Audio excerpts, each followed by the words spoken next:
My major was totally fine, didn't mess up my applications at all. Honestly, I don't think anybody I knew when I applied to medical school knew I switched majors, because the only thing they see is what your degrees are going to be in. So if you change your major 5 times, to my knowledge, I don't think anybody ever knows, as long as you get the classes done that you need to. I think it allows you to be broad. So don't feel like once you've kind of pigeonholed in, go talk to whoever your advisors are. And be happy. At the end of the day, you're going to work hard for the next 8 years or so after you finish undergrad. So don't spend it if you're not happy learning what you're learning. Because at the end of the day, people go to medical school with degrees in economics. I had former bankers as part of my classmates during medical school. I had people who had done years in engineering tech and had not done chemistry in forever, had to go back and take some post-bac classes, but find what makes you happy. In undergrad, one of my best friends was a theater major back in undergrad for medical school, and she's now an ENT resident, so. What kind of extracurricular activities did you do while you're in undergrad? Yeah, so I did stuff like this. I was involved in our pre-med society. I was not in leadership in it, though that definitely is a good way to kind of be active and involved. I did research. For me, it was a great way to get exposure to different subjects, to learn new things, and I got paid. I found different ways to fund my research, and that allowed me to do research during the summer and to get credit and to learn things while still being able to live on campus, because I couldn't have afforded it otherwise. So I found a way that I could incorporate both science and learning as well as paying my rent all into kind of one. Because of my research, I got involved in our research education group back in undergrad. And then I did volunteering at free clinics. I think a lot of folks who are interested in medicine do volunteering. I tried to get some consistency in at least the clinic I would go to. I went to the same clinic multiple years in a row, got to know some of the folks, and unfortunately, or fortunately as you'd like it, got to know some of the patients. There were 2 big ones I worked at. One was kind of big, very organizationally run, had lots of not necessarily resources, but lots of different access to places to help people. And then I also volunteered at one that was a lot more local, kind of run through a church organization that didn't have maybe quite as much access. The patient population in Ohio is a lot of Somali, and because of that they speak French. So the few things I did learn in that French class my first quarter did come in handy. So those were some of the stuff I involved. And then I also, I did your normal things. I hung out with friends. I would go to Ohio State games. I'm not gonna lie, Ohio State Buckeye. I did not miss a single game in undergrad except for one, so I still did those fun things. Got out to do those things. I would say getting involved kind of in a variety of experiences to kind of show you the different aspects. I did debate between doing a career in medicine and a career in medical research, and ultimately, because of the experiences and having seen both sides, made the decision to go to medicine, which was by far the correct choice for me. And I think that was also something I got to talk about during interviews, when people will ask you that, why medicine, and why do you want to become an MD, or why do you want to be a doctor, and not, do you want to just be involved in the actual knowledge base, or do you want to be involved in the practice of the field? I will also disclose I sat on the admissions committee for the medical school back when I was at Ohio State, so I have a little bit of insight there, though more into maybe their program as it was. I haven't sat on the committee in 2 years at this point. But I've been on the other end of the table, and it's an interesting 180, put it that way. How did you find research opportunities during undergrad? My advisors, I met with my major advisor as well as advisors from some other majors or places that I was interested in. I know some people recommend go talk to a professor that you had in class and see what he's doing. I found that super intimidating personally. I had friends who did that and they were successful, but I think that's hard to do in our shoes in that time where you may have only had this professor for a quarter, a semester, and it was one of 70, 100 students, and did you really stand out? And do they really know who you are? Maybe. But I thought that reaching out to people who were a little more approachable was helpful. We also had a research organization that I ended up, as I mentioned before, working a part of, and they would often post opportunities. And I just said, hey, this looked interesting. My first research opportunity that I did was in synthetic of cancer targeting drugs. I'm in emergency medicine. It's not necessarily that I did something that was relevant to where I am today, but that experience, even if it wasn't directly relevant, gave me exposure to the field and exposure to different things. For instance, I think, there was a post at the beginning today about a neurobehaviorist. If you're just starting out and you still are trying to explore everything, that's a great opportunity. Get involved and do something to that extent. Even if you don't think you're going to be a neurologist or a pediatrician, I think that was for kids and for young adults in neurology, you can say, hey, I've done this, and because of this, I met other people. Or you may meet other opportunities.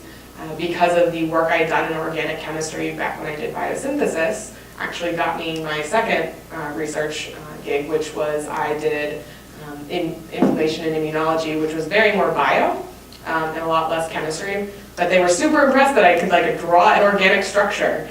It had nothing to do with whether or not I knew anything about what they wanted, but those kinds of things just broaden your horizons and make you more marketable or appreciable to the next stepping stone. Not every stepping stone has to be the one that gets you to the final place. What are different things one can do with a medical degree? There are lots of things. So I want to be a clinician. So to kind of put it off, so a medical degree, an MD or a DL, allows you to go and practice what you as a 5-year-old think of as a doctor. You either go to clinic, you go to work in the hospital, and you interact with patients, and you take care of them and you treat them, and you either, they move on or you move on and to the next person in the next place. But there's a lot of opportunities. My uncle-in-law, I guess if you want to say it, got his medical degree, did a residency in internal medicine, and now is a consultant for Microsoft, working on their technology and interface with the medical field.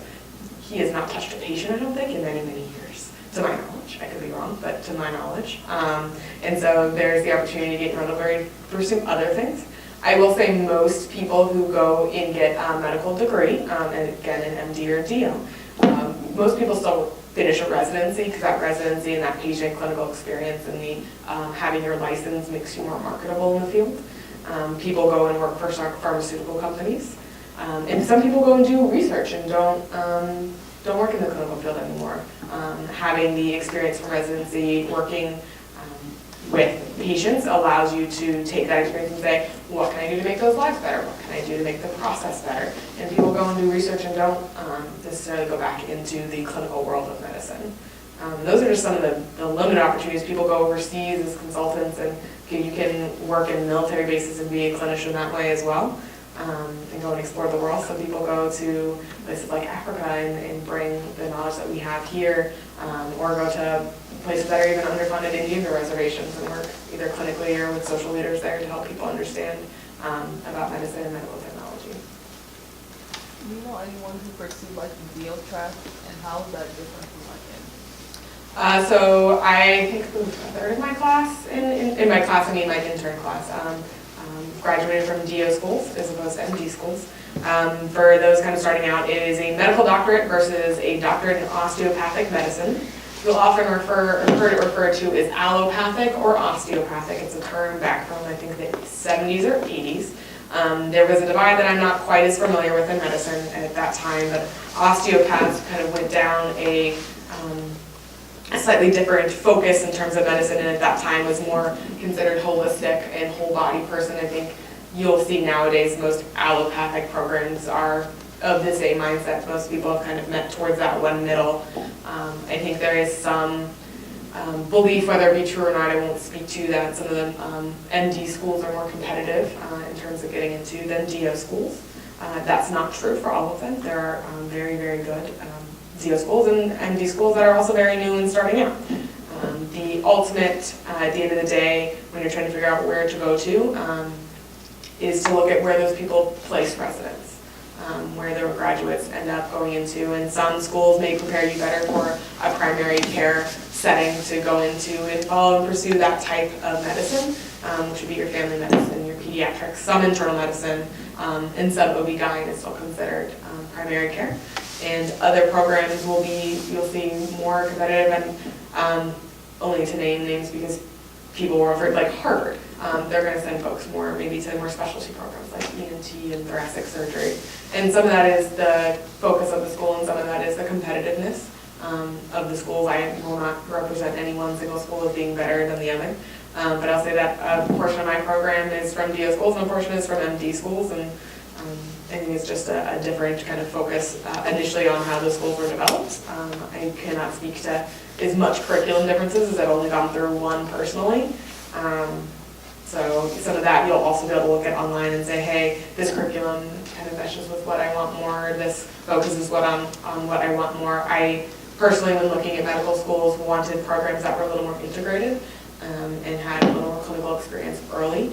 And some programs have that and some don't. So that unfortunately is something you'll have to do some reading on your own time to find on medical websites or talking to people in terms of those kinds of things. Can you discuss what a regular day would be to you as like a first-year resident maybe? So I will start off as emergency medicine doesn't have a regular schedule. That's a part of why I love the field so much. But if I'm on shift, on a day shift, we'll put it that way, I wake up about 5:45 or so, and that's because I'm a night showerer. If I had to shower in the morning and look presentable in the morning, it would probably make me wake up earlier. We start shifts in Maryland for emergency medicine. They're 12-hour shifts. They begin at 7 a.m. and they technically end at 7 p.m. But the philosophy, at least where I'm training, is that you may start your shift at 7, but that is when you should be ready to go, ready to take on patients. And so I usually get there about 6:30 to 6:45, look at the board, who's been seen, what work has been done, who do I think is going to be active or sick, learn a little bit more about them before the shift starts, so if something happens at the beginning, I'm not behind. I will then see patients in the emergency department. That involves it both seeing the patients who had been there before my shift. So if you come to the emergency department at 5:45, the likelihood is your workup is still going to be ongoing if you needed imaging or lab work or other testing done. And so you go see those patients and make sure that stuff is still moving, that details haven't been missed, or that you don't learn new things. Sometimes, and you'll learn this in medical school throughout your entire time, is that every time a patient tells their story, it's a little different. It's not because you did it wrong. It's not because they were trying to be mean or lying. It just changes because people are human, and humans' stories evolve as they tell them, and they add details or remember things or forget things. And once you've kind of gotten some of those patients settled in, you also then go and see the new folks who come in. So if you come to the emergency department, and they will register you at the front desk, and they'll ask you your complaints. A triage nurse will probably see you within 15 to 30 minutes, depending on how busy or bad it is. They'll get a little more detail and they'll put in some vitals, but then you'll wait. And unfortunately nowadays, waits in the emergency department I have seen this week been upwards of 7 hours. So you'll come back to a room, hopefully remembering it's not my fault that you were waiting for so long, but I will go see you and I will talk to you and I will ask you questions, do an exam, and from there go talk either with my senior residents as we work as a team or with an attending and kind of come up with a plan. And we'll do that for one patient, and then either another patient will be ready to be seen or something will happen with an old patient and you'll kind of go and take care of the next person. And that's emergency medicine, and you kind of keep doing that for the hours that you're there. And at 7 o'clock, my job of actively taking care of patients is technically over, but nothing is ever perfectly done on time. You'll know that if you've done any science class, nothing ends exactly at the 10 minutes you expected it to. And so you spend time afterwards either finishing calling consultants, because it's much easier for me to explain the story of why a patient came in 4 hours ago than it is for the person who just came on and is just meeting them. And so I'll wrap up notes, I'll finish getting people admitted or helping dispositions if I can. And then I usually go home sometime around probably 8 or so. Make dinner, heat up leftovers, order takeout. And then if I have time, get a little bit of reading in, and if I don't have time, or I'm too tired because I fell asleep on the couch eating my takeout, go to bed. But that is a day in the emergency department. If you were going onto the wards or an inpatient medicine, which the majority of people who go into medicine will be involved in either inpatient or clinic work. Not as many of you will be in the field of emergency medicine or urgent care, which is a little different. I've done a couple rotations, such as in the ICU, where I wake up a little earlier, usually about 5:15. I get to the hospital about 6. Get information from the night team, so the people who were taking care of the patients while I wasn't there, so I could go home and sleep. Figure out kind of what happened with my patients, from the night before, the day before, read up on consultant notes or look up at lab work, and then go see the patients in the morning. And that will be a wide range of numbers depending on what service you're in. go examine them, go see how they're doing, see how progress has been made. If they came in complaining that they've been having problems breathing, see how their breathing is doing. Does their breathing feel better? If they're having belly pain, is their pain controlled? If they got a study done last night, do they know the results yet? And then kind of see all those folks, and then usually at about 8 o'clock or so, sometimes 9 depending on the rotation, the attendings will come in. Your life as an attending is not necessarily as early as your life as a resident, and you'll do what's called rounding. Rounding is the activity where you go around and you talk about patients kind of either in the list order, physically, in order of sickness, depending on what rotation you might be on. If you know that you're in the ICU and you have one patient who's not doing so hot, probably should see them earlier rather than later. And so you'll go through the patients kind of one by one. You'll talk about what is going on with them, kind of give the brief overview of what's happened in the last couple, hours or days, what updates you have on their workup so far, whether it be labs, imaging, consultants. And then you'll talk about, what they look like today, and then eventually talk about what the plan is, or what you want the plan to be, or what you think the plan should be. And then you'll talk about it as a team. Either the fellows will have something to say, or the attendings will have something different, or maybe your plan was completely wrong because you just didn't know. And that's okay, that's the point of rounds, is to discuss that, and to then come up with a management plan, and then you'll finish up that patient and you'll move on. And rounds will last anywhere from a couple hours to multiple hours, depending on your attending. I had some attendings who could round on 20 patients in like 3 hours. I had some who took 5 hours to do 12. So it all depends. It all depends on how sick your patients are. And so you'll spend the mornings usually doing that. You'll get lunch, or you'll grab a snack or grab a break, and then in the afternoon you'll kind of execute those plans. So you said, we're going to call this consultant or do this imaging test. Well, someone has to order that. Someone has to call that consultant. And that'll be your afternoon. And then towards the end of the day, usually about 5 o'clock, 6 o'clock on those services, you'll sign out to the night team. The night team will be a smaller team of residents typically taking care of folks overnight. Plans aren't as active. That doesn't mean patients aren't as sick or don't have as many problems. But the folks who are, just waiting on their CT scan and can sleep and hang out till tomorrow will wait for their CT scan and sleep and hang out until tomorrow. Folks who are sicker, the night team will take care of, but you want to give them a good solid update and brief overview of what's going on with the patient, what you may expect to happen, what they should do if something might happen. So if this patient tends to get really agitated and upset at night, having a plan for them as to what to do when the patient gets agitated or upset that night. And then I'll go home, make dinner, heat up leftovers, order takeout. Hope my husband made dinner. He usually actually gets home later than I do. Do reading, watching Netflix, go to bed and do it again. So it's 2 different overviews. I don't do clinics, so I can't give you an idea of what clinic is like. I went to emergency medicine because I'm personally not a clinic person, and I am totally okay with that and happy with my life choice, but I can't honestly tell you what a day clinic is like. So is your schedule like a certain number of days on and a certain number of days off, or how does that work? So in someone who is doing an inpatient rotation, typically, at least at the University of Maryland, we are Q4 call or Q5 call, which means that every 4 days you work a 24-hour shift and that you're the night team.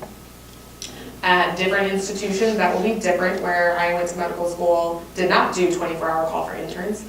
Instead, you worked Monday through Friday, and then you picked one of the 2 weekend days to work. So you work Saturday or you work Sunday. And then there was a special team that was dedicated to, on the weekends at least, getting earlier sign-up. So if you worked on Sunday, you wouldn't necessarily be there till 5. You might give information to the weekend team at like 1 or 2 and have a little bit more of a day, so like a day and a half on the weekends. But usually ACGME, which if you're not familiar with, is the American College of Graduate Medical Education. Sounds all right. Sets specific rules, which is that you on average have to have 1 day off in 7. And for interns, you can't work more than a 24-hour shift with some hours of overlap allowed for sign-out of patients. So when it comes to the 24-hour mark, it's not like, peace out, doesn't matter that this patient is crashing and about to die, I'm leaving. They allow for, make sure that the exchange of information and patient care still happens. So in emergency medicine, it's a little different because we work shift work and you flip from days and nights. I work usually 17 or 18 12-hour shifts a month. But oftentimes that might be I work a day shift, have a day off, and then work a couple nights in a row, and then the next day shift I need a time change because I can't work 7 p.m. to 7 a.m. and then work literally the next minute for a day shift, so you get a switch day. That's why there's less shifts Hours-wise, it looks like I worked less, but most people would also argue that the days that you have off to switch are not. It's not the same as having a day off, or you could go down to the country and go for a hike or something and going home and sleeping, or recovering or doing a little bit of laundry.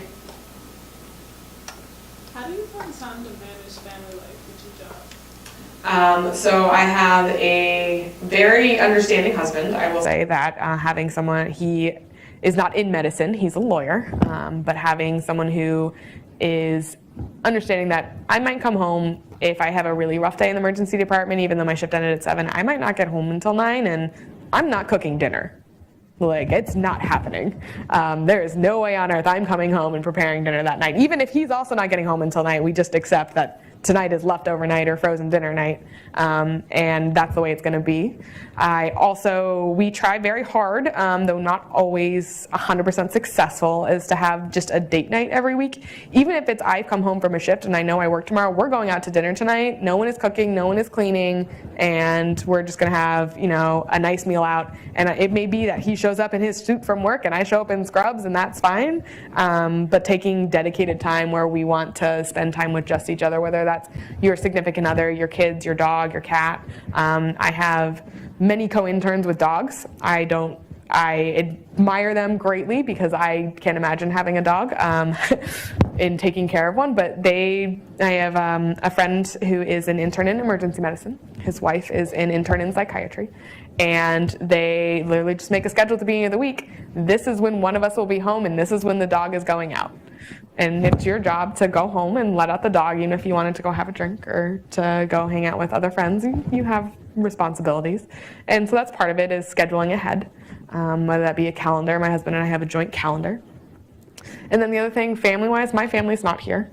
My family is majority back in the Midwest. My in-laws are here, so I do have that family here, and I could not do my life, I think, without some sort of extra me support, and that being my in-laws around here. But taking a day to make a phone call for a couple hours. In medical school, I was closer to my family, but I still didn't live near them. I walked every day to class, and I walked home. It was about a 15-minute walk. It wasn't bad, but I called my mom, and she knew that I would call most days around that time, and we would catch up, or I would call my grandmother or call my father, usually my mom, and that was dedicated time that I had to talk, and also made the expectation very clear when I started medical school that if I'm not calling you during another time, it's not because I don't love you, it's not because I don't want to talk to you, but I'm busy and I can't talk now, and that's okay. And so I think having both the ability to adjust your schedule to talk to people and to find time, but also to talk with your loved ones and say, hey, you also have to be a bit flexible. I also have co-interns or co-residents with kids, so people do it that way too.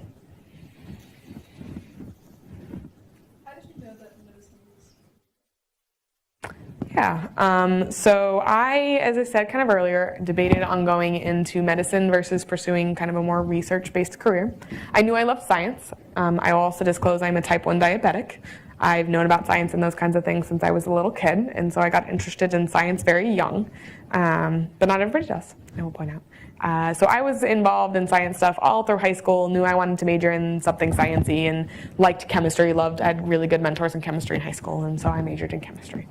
And was debating between, as I said, research versus medicine, and part of it was just getting exposure. I took time and did research, pursued a life in research both over the summers as well as while in classes, and then also found time when I could to go to free clinics or to shadow physicians. I think shadowing is very important. I know it's getting harder and harder nowadays with HIPAA compliance and all those kinds of things to get shadowing experiences. So even if it's just for a little while or at a camp or something like that. But I got to kind of see and experience the life in small snippets of both, and I wanted to be more involved with people. I liked the immediate gratification a little bit better of medicine as opposed to research. Millennial, what can I say? And then I also really just enjoyed having conversations and interacting, and I felt that I got more personal validation from the days that I worked in the free clinics than the days that I was in research. And at the end of the day, I wanted something that made my life feel fulfilled. And I got that feeling more from that.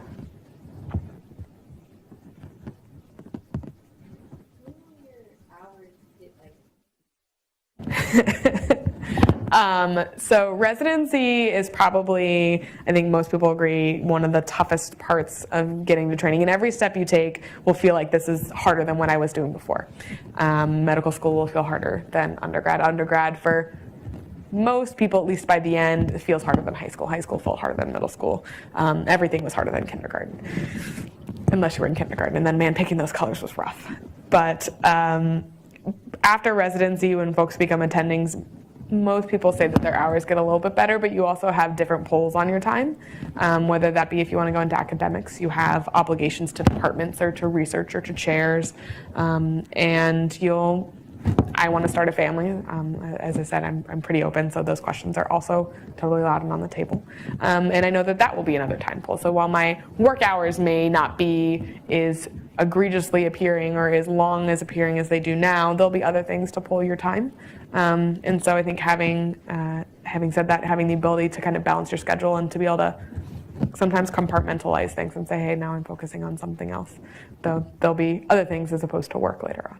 Or work, we'll put it clinical duty hours.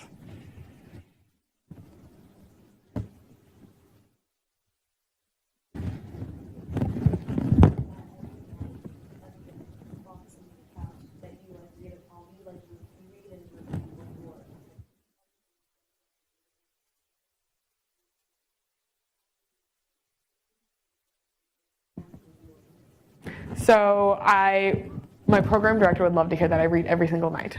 That, in fact, does not always happen when you get home from a long shift. Some days that doesn't happen. But usually it's if I saw a patient with, this happened last week, I had a patient with lithium toxicity. With their taking lithium medication, purposely prescribed, but they had some kidney injury, and kidneys help your body clear lithium, and so because their kidneys had gotten an injury, actually because they just gotten some diarrhea, poor unfortunate person, had gotten toxic from lithium, and that lithium toxicity is not something I see every day. It's not like a 60-year-old with chest pain. I see a 60-year-old with chest pain most days, at least in the emergency department. And so it wasn't a topic that I was as familiar with. It was something I remembered the basics about. I remembered learning about it and could probably tell you what point in medical school I learned about it, but not all the details of what all the nuances of its presentation or the treatments. And luckily, at least here in the United States, and Maryland has a very good one, we have poison control centers. So I had a very helpful friend to call to make sure that I was doing all the things I was supposed to be doing. But I read up on that, and I wanted to make sure that I knew as much as I could, or to try and refresh my memory. That's not to say that I saw a dozen or so patients that day. I didn't read up on every single one of them. You just don't have that kind of time. But to learn about the things that you see makes it stick with you. I'm sure you know from chemistry homework sets, if you saw a problem and then dealt with it like in lab, you probably remember that problem way better than the random other rule that you were supposed to remember that you know is going to be on the test and you're going to read the night before, but honestly 20 years from now you're not going to remember. But you'll still remember that chemistry problems that involved that lab work. And so I take time to try and read up on those kinds of things. We also, every year, tests don't end when you graduate from school. You will learn in medicine, so you will continue to do tests. We have a test every year called the in-training exam, ITE, that we do, or a service exam. Most programs will have some nature of this during residency, and so I took that a week and a half, or actually probably about a week ago, and so actually I spent some time over the last couple months when instead of coming home, I would try and read up on patients, but I also just do some practice questions. I learn better than that than just reading a textbook, and so I'd come home and do a couple questions or a question set. What would you have done differently in What would I have done? I would have traveled more. That's probably not the answer maybe necessarily you want to hear, but I wish I had traveled more in undergrad. I do get some time, and I do have a little more money now than I did then, though I do have student loans to pay off as well. But I wish I had studied abroad or gone out and explored. I'd gotten to see some study abroad, and I did do like a week here or a week or two here in different places through courses, but I would have liked to have gone and seen a little more of the world, even if it was just for a vacation to go to Italy or to go to France. That French is gonna, bite me in the butt one of these days. But otherwise, I think everybody finds their own path to medicine. Not every which way is right or which way is wrong. You'll find different things work for different people. Some people need to take time off and wait many years to go to medical school. And I personally don't think that if I had taken time off, I would have been able to come back and study. I know people who can't imagine going straight through and couldn't imagine taking time to do other things. So I think it takes some insight and some personal reflection. You'll hear that word a lot in medical school. It's getting really hip and to talk about now about reflection, but to think on, kind of what you want and what you need out of life. Because some people want to go and have a family first, and some people want to go and explore first or do something else. And some people don't know they want to go to medicine, and then they come back to it. What are your thoughts on getting a master's? So that is also another path I think different folks take. That definitely, I would say, from my experiences, if you did not do as well maybe in undergrad as you thought you'd wanted, or feel weaker in a subject, or feel that having that information will push you forward and be a better physician and be a better doctor, then that is an option to pursue if that's something that you're interested in. I have a couple friends who got masters in public health before they went to medical school. I had debated on doing it myself for a little while and decided that I may still get it eventually, but I want someone else to pay for it. But I would say it really kind of depends on what you want and kind of your background choices are, and that may be whether or not you need to boost up your application because you know that your scores aren't as good. If you need to explore a topic further because of personal interest or desire, that's also totally a reason why to go. Or if you think, as I said, if you think it'll make you a better physician down the line, if you think that getting this information will make me do better and be better, then that's also a good reason. That's also many, many reasons to not if you aren't interested in it. You have to, like anything else in life, want to do it. It's going to take effort. Getting a bad grades in your master's will also look bad. So it's not something to do if you're not going to do it wholeheartedly. I don't know if that answers or helps. Or is more circuitous and didn't actually lead anywhere. I mean, they say that obviously it's going to boost up your application, but Correct. So I would say, from my experience in terms of admissions, improvement is what people want to see. If you had a crappy first semester, there is nothing you can do now to change your crappy first semester from undergrad. However, if you have crappy first semester, crappy second semester, crappy third semester, crappy fourth semester, and aren't making any progress, then that is more of a reflection than if you got one bad grade in a class, or if you did not do as well in biology and your section just wasn't great, but you slowly showed that the next time you took a biology class, you worked on it and you did better. And so improvement is what people want to see. And that goes for both grades as well as it does for scores. If you take the Mcat, which is completely scored differently now than what it was when I took it back when there were 2-digit scores and 3 sections and, a whole lot less going on. People want to see improvement. If you didn't do great on your Mcat, no, that's not going to look great, and different institutions will deal with that differently. Some will take averages, some will take the better, some will take the best of every subsection. But the biggest thing they want to see is that you've worked on improving yourself, that you reflected on what you did not do well previously and attempted to improve it. Because even in medical school, you're still going to have struggles, you're still going to have things that don't go well. And you're going to have to try and build upon those things. And so it can also show programs that you understood that you didn't do darn good and you need to do better, and this is the steps you took, and will also be a talking point.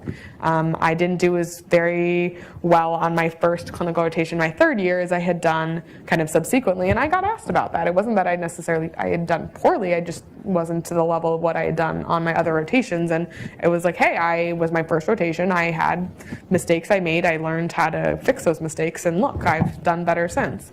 And that was kind of the end of that conversation.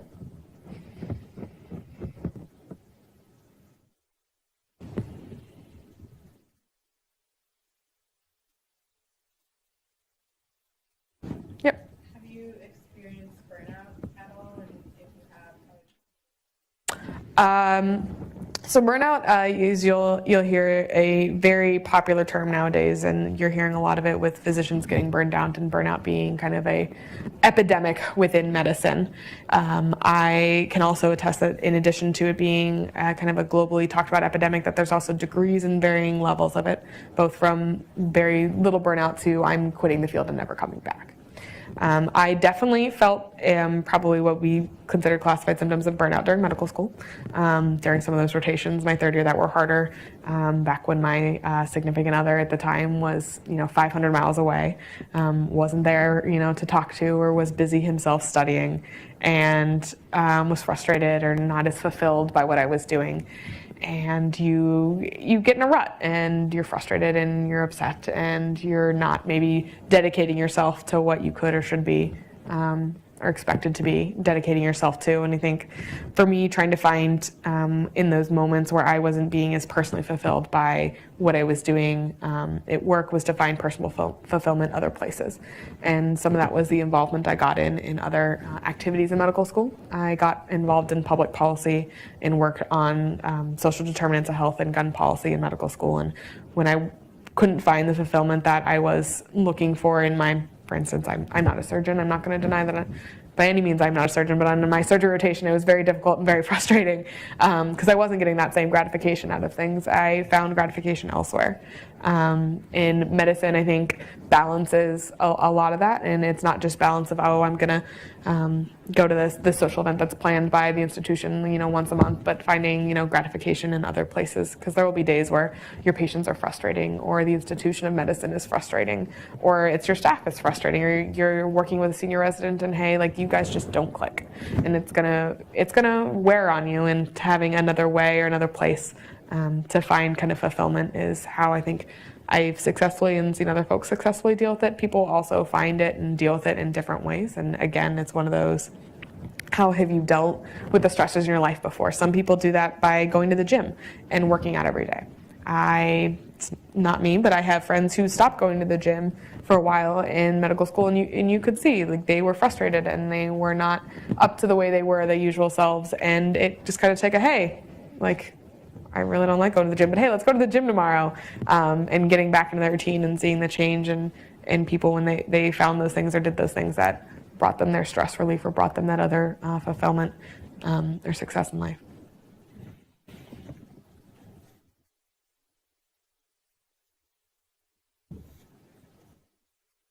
What are you guys scared of going through this process? There's lots of scary things. What are you scared of?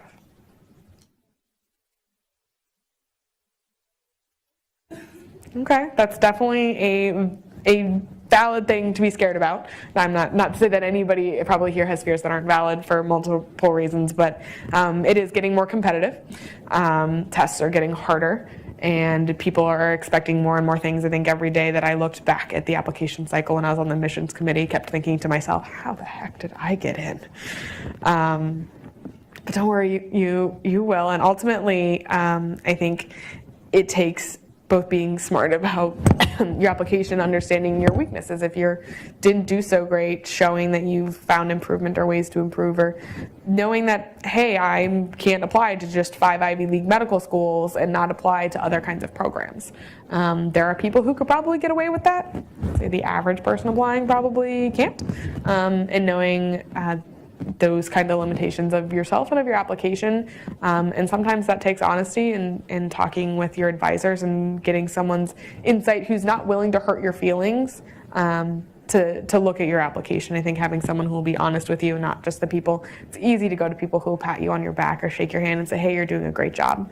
But finding the advisors that will say, hey, no, you need to do something else, or hey, that essay sucks. You need to rewrite it. I had someone in reading my application essays to medical school was like, no, this essay sucks, like rewrite it. Like these 3 paragraphs are awful, like just get rid of them. And I was like, but that leaves me with 2 paragraphs. I can't just have a 2-paragraph essay. That's not an essay, that's called a short story. And so those kinds of, those people are the people you need. You also need people who will love and support you and pat you on your back and send it to your mom or your sister, whoever knows you well and will read it and know that you're still being you. when you do those kinds of things, and we'll say, hey, like, good job, oh, you completed paragraph number 3, now let's work on paragraph number 4. But also have the person who will yell at you for having not completed paragraph number 3 or written paragraph number 4.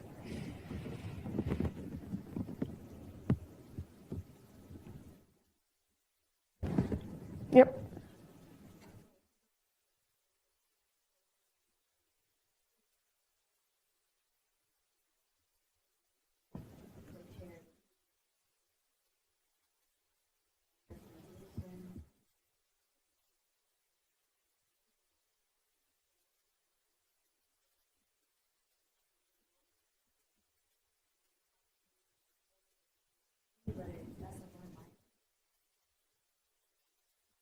Yeah, again, it's totally understandable. I did not go through an undergrad program that had a committee letter, so I can't speak directly to that. But it is very common, and I read many of them. And it's, I think, becoming more and more common nowadays, now that there are an increasing number of applicants. I would say planning, again, you'll hear this a lot, planning out when writing down deadlines, making a calendar of this is just deadlines related to medical school applications. And having a reminder, whether it's every week, every month, whatever you need it to be, to say, hey, this has to be done. This is, my priority. And if you're a to-do list kind of a person, making sure that your to-do list is prioritized. Yes, I need to do this load of laundry, and yes, I need to clean the house, and yes, I need to clean out the fridge, and yes, I need to cook dinner. Of those things, tonight at 7 o'clock, cooking dinner trumps all those things, and that's okay for that to be the priority. You need to eat, but some days it might be, hey, I really want to go to do this thing in the park with friends, but I also haven't written the 3 paragraphs of my essay that I said I would write by now, and that takes some priority. And also knowing the days where I need to do both those things, but this isn't due for a week, and it's okay to go out and have some fun, because that's also important. Otherwise your letter that you write or your essay that you write will be just as frustrated as you are. But I think having a calendar set out in advance, there's a lot to do. I will also say that, unfortunately, nowadays, submitting it at the earliest point that you can in the application cycle, from what I hear, I never was the first round of receivers of applicants, but from my personal experience and from my friends' experiences, getting it in sooner does you a significant advantage. Don't wait until September, October to submit it. If you're submitting it partially, submit it partially. That being said, having someone help you bug for letter of recommendation, I think that's probably the hardest thing, getting in on time, because you don't control it. You are relying on other people to follow up on the deadlines that you have imposed and they have promised to fulfill. And despite the fact that professors make deadlines for all of us and expect them to be met on time, aren't always as good about doing so themselves. I think having someone who can help you nag people in a professional way, whether that be an advisor, someone else in the department that you get along with that maybe is more on a friendly basis, that's not writing your letter, to help you kind of address those situations, because it's hard when you're emailing for the 3rd time and the letter's still not in and your application's due next week, for them to really pay attention. But if one of their colleagues or one of the advisors, someone else, writes out or speaks out on your behalf, that may be of benefit. Or to personally go and talk to them and say, hey, I know that you're super busy, and be understanding, because people do have lives. But this letter's due next week. I just want to remind you, were you missing the link to submit it? Probably is not the reason, but hey, give them any excuse. Technology fails all the time. I didn't know if you got the email with the link, but here it is. Or here's a paper copy of that resume that you wanted. I wasn't sure if maybe the email didn't go through. And some of that they'll probably see through, but that will also be a polite and nice way to ask folks to try and get stuff moving along. But also, understand that people, even now, I'm not writing letters of recommendation, but I need reminders to do things, to show up to stuff, and that sometimes they might need them too.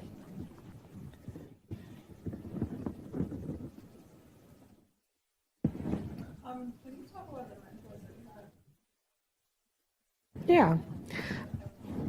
So I had a couple different ones. I had some, and I mentioned this a little bit before in terms of folks helping with your application. I had those who would pat you on the back and shake your hand and tell you that you were doing a great job and to keep pushing and to keep trying, and the other ones who would tell you that know you messed up and were honest and would give honest advice.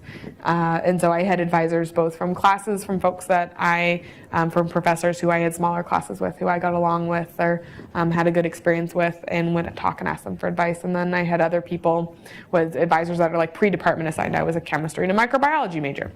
Those departments have advisors. I don't really get to pick those people, but those people had insight and have experience. If you guys are a place that have committee letters, my guess is you probably have a pre-med advisory committee of some sorts, and hopefully it's not just one person.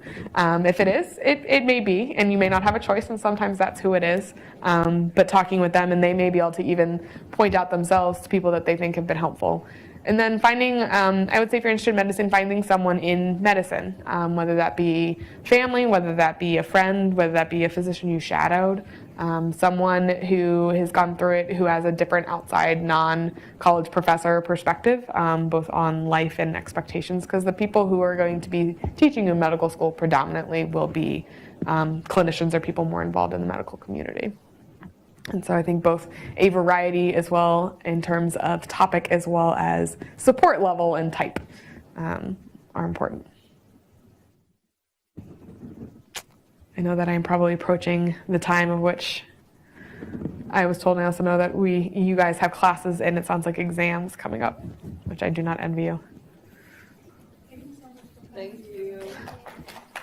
My name is on the board, my email is under there. Again, the same with your professors, it may take 2 emails to get a response, I apologize. You can also text or call. I work up in Baltimore. If you're ever stuck in trouble or whatever, like you can call me for that reason too. I'm always happy to help.